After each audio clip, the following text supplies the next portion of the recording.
I got another big load on Oscar here. Blocks. About to go deliver it.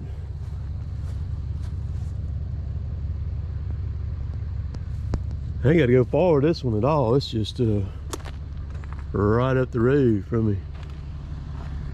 I'm gonna take y'all on when I go and take it and dump it.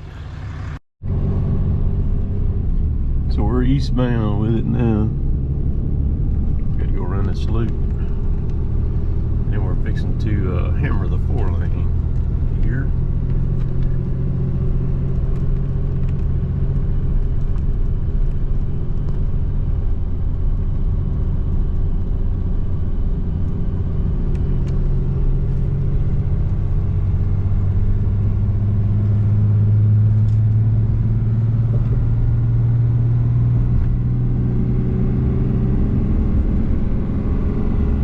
This ain't even my 5500, this is my 35 right here.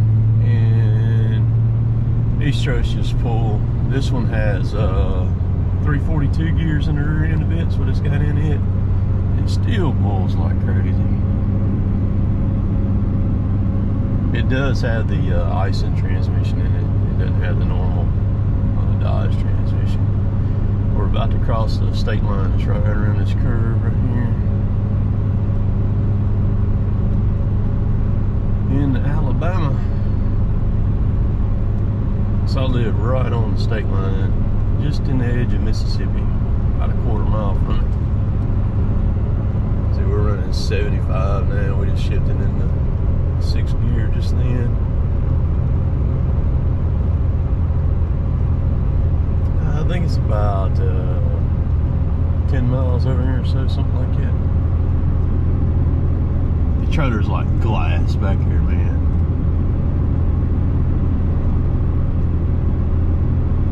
This truck does have the factory installed airbags up under it, and so when I hooked up to it this morning, I wasn't hooked up to it yesterday when I loaded it. I took it over to the tractor, set it on the ground, and then so this morning I hooked up to it. And of course, when you drop it down on the truck, and then the truck adjusts automatically to the ride height that it's supposed to be. So when I set it down, when I crawled up in the bed of the truck to hook the coupler up, latch it, lock it, I could hear the little compressor up underneath the truck fire up, get her going, and then it lifts it back up where it needs to be. The airbags are great for towing stuff, you know, trailers. I'm running 80 now. Things like that, they're not great for just riding. A lot of people think that they would be the bee's knees for like riding, like perfect riding on air. No, they really don't. They really don't actually ride that good like empty. They're made to be. You need to have a load on them is what you need to do. That's where they really shine at is there when they're loaded and got some weight on them. So if you're, you know, thinking I want some bags, if you're just a person that just drives up and down the road every day, don't waste your money on them. Don't fool with it. You don't even order the truck that way because they affect you in a negative way. If you go off road, they're not good either. But like I said, if you're towing and hauling, get them. I'm gonna pass this here.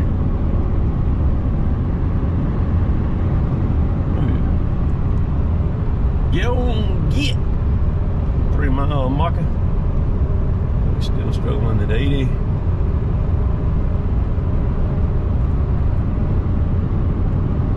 So I never thought that the firewood would move like it is. This is actually the 3rd trailer load of rounds that I've gotten rid of. And if I can get rid of them like that in rounds, that's the way I would prefer to do it. Because I mean, that way Hunter don't even have to split them. I just load them in the trailer after I cut them up, you know, and it's effortless for me to hack them up. I just bring the stuff home, and I go ahead and pre-measure it where I cut 5 blocks of firewood out of each stick, you know. So I'm cutting them 18 inches long, and that's 90-inch piece. And and then I run out there and cut them up. And once I get them home, throw them in a pile, and then take the rotor back and just throw them in the trailer. Put them in the, you know, don't throw them in the trailer, but load them in the trailer and get them in there, and then take them and dump them. So I've got loads like this here available. So I've had 3 of these loads leave out, and then Hunter took I forget, I think that trailer he loaded yesterday, I loaded for him. It was all split wood.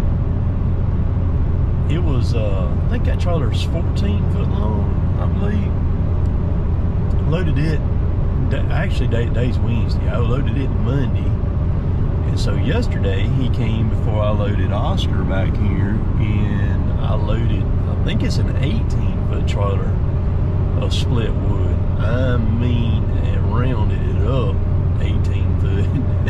It had some wood on it, y'all. So now he's got to get his tail over there and get to splitting some stuff. I still got a ton of it at the house. So if you're interested in some firewood, you can email me, hit me up. And these loads here, the rounds like this, a whole try to load on Oscar, I'm getting $500 for the load of them.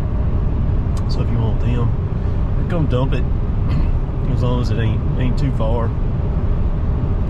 And you can take care of it, split it. A lot of people love to split wood. They don't like to get it. They do like to split it. They got splitters, stuff like that. And I understand that, and that's cool. Works out perfect for me. You know what I mean? So we don't have too much more further to go. We're about to, let's see what the mile marker is up here. Speed limit is 64 or 65, and I'm running 84.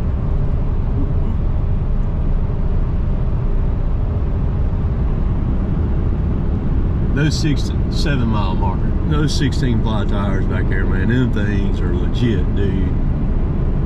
125 PSI in them.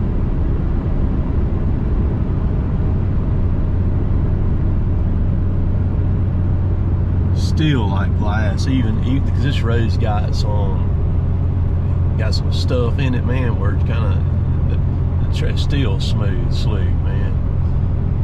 It's where those 10,000 pound torsion actually shine right there. See, I'm pulling that hill, still running 75 miles, and I'm not even really getting on it. I'm just letting it kind of glide. Is all. I'm just kind of cruising.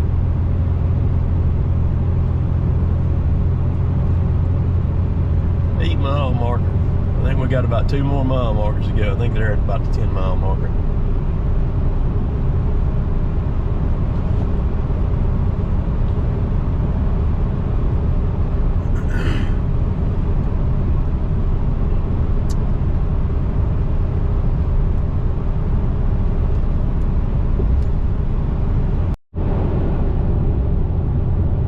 Beautiful morning. 10 mile marker.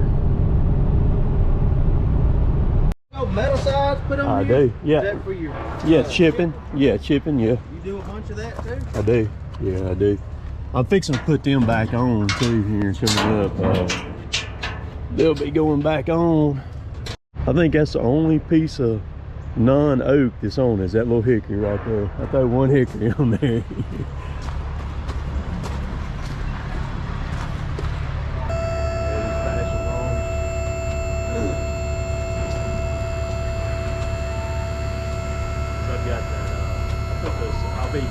After this load here, I was glad you called me when you did. I was fixing to pull these sides back off, put the metal back on because I've got a bunch of chipping to do here.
So I am back. Love this trailer here. Does a fantastic job. Still got plenty of wood there. I think Hunter's gonna get to splitting this here pretty quick. Got that pile there and got another pile over there too. So cleaning up all this, we got all this split wood moved yesterday. That whole pile, that one Monday and yesterday, got it moved. There was a big pile in front of my Jeep there. We got it going also. But there's a buttload right there, and I got to cut that stuff up. I got some over there that those panels are sitting on. I'm about to put them panels back on my dump trailer here too. Get them back on there, and because I got a bunch of chipping I'm going to be doing here coming up, and I got some more oak over here on the other side of my property that I need to bring over here. So got an endless supply of wood. Like I said again, if you're in the area, Hunter can bring you split stuff. I'm hauling around, so either way, whichever floats your boat as far as that stuff goes, we can hook you up. So I just hopped on the zero turn. I'm gonna go ahead and mow this here, get this spot mowed, and I'm gonna put the dump trailer, Oscar, I'm gonna unhook it right down in here, get it out of the way. We'll cut the grass.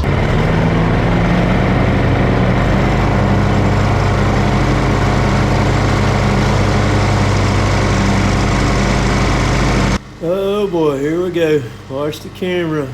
Oops.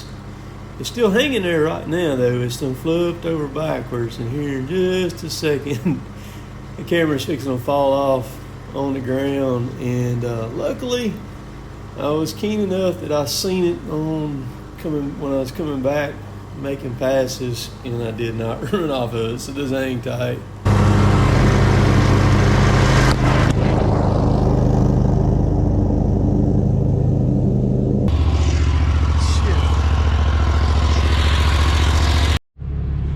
Alright, I'm about to unhook from this dump trailer, and I want to show y'all how fast this thing is that these jacks go down on it. So watch this. It's quick, very quick. So when they go to hit the ground, I'm gonna run it up here. Dude, this thing does not play. Every trailer I've got now has mechanical jacks on it, except for one. And it's my oldest utility trailer that I've got. And I'm gonna fix it up too. Got the bushes here. Just pull up, but man, if you unhook and unhook a lot like I do, that's the bomb.com right there. Love it like that. About to go look at a tree job here in just a second.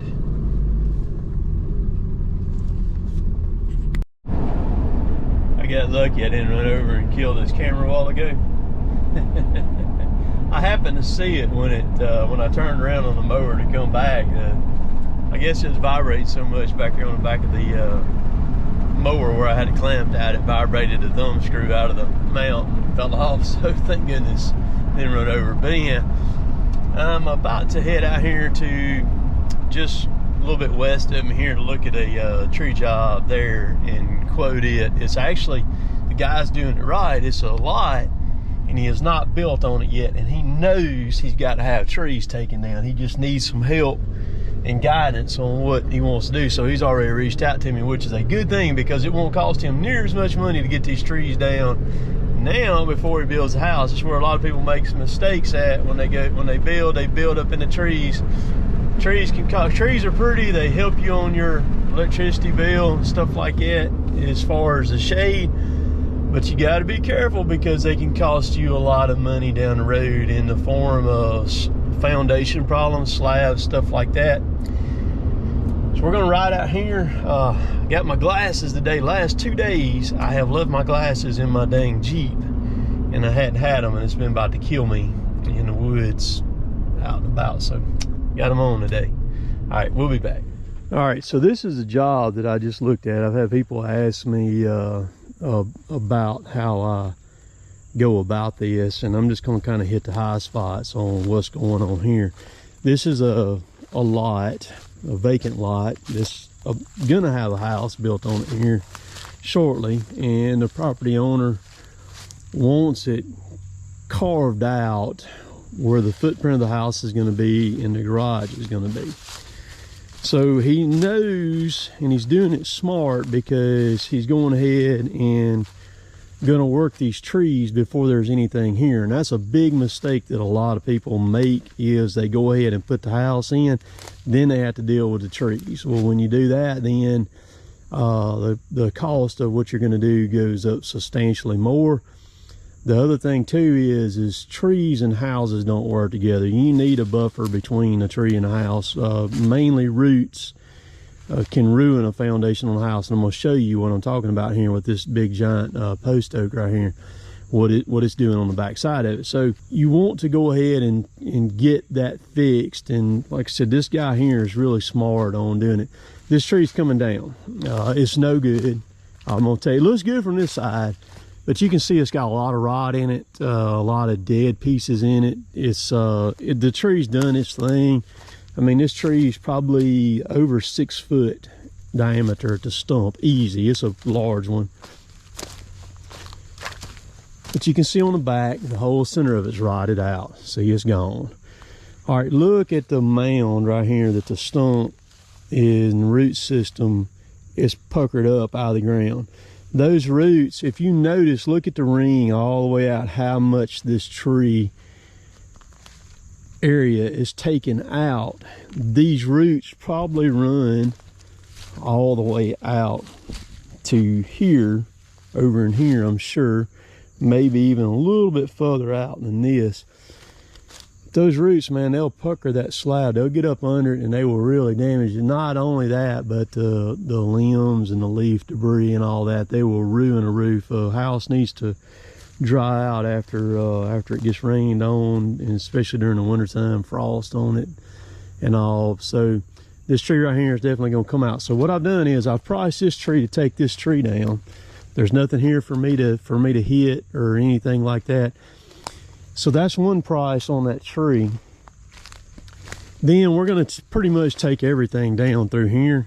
And so what I do in this situation here is I just put a day rate on what I'm going to do. So I'll bring the chipper in here, set the chipper up back yonder, come in here and start cutting off. Just come through here with probably a 550 and just roll through this real quick. Cut off all these oaks, because he wants all this is going to be front yard right here. So all this needs to be gone, because you can see it's not that much distance between my truck and where I'm sitting. So I'll bob all this stuff off really quick, and then we'll send it through the chipper. We're just going to blast the chips back that way. He's got 3.4 acres here, so he's got enough allotment here to do whatever, and so that'll disappear. This tree right here, a lot of it's going to be cut up. These limbs are all going to be cut 90 inches, be firewood, and I'll haul all of it out of here. What's smaller will be the ends of the limbs and all that stuff like that will run through the chipper. It'll all be gone. The trunk, I'll cut it into sections where I can handle it. They'll go in a dump trailer. I'll take them back to the house. If I don't sell it as a whole round there, we'll end up splitting it up for a firewood hunter to split that up, and that's what'll be done on that. And on stuff like this right here, the tree's one thing, and then this right here, you just tell the customer a day rate, so he knows what it's going to cost him for that day. And then if you run through and the rate that I work, he can get a lot for his day. I'm happy, he's happy. If he wants to do more, then we can continue on doing more. This has got to be opened up anyhow for me to work, but that's a big old tree right there. It's been there for a long time. It's done its deal. It's time for it to go and let something new regenerate. Of course, the house is going to be sitting right there where that tree's sitting at anyhow. So it'll be gone. But yep, it's done its deal. It's actually leaning back, kind of over that way is where it's leaning. So I'm gonna go home and get this. I got a couple stops to make in town, and I'm gonna go home, and I got some stuff to do there too. Get this video ready to go, publish it for y'all to watch. And again, if you need some firewood here, hit me up. I got plenty of it. Fire pits, whatever you need it for, we got it. So we'll catch y'all later. Y'all have a good day. Later, taters.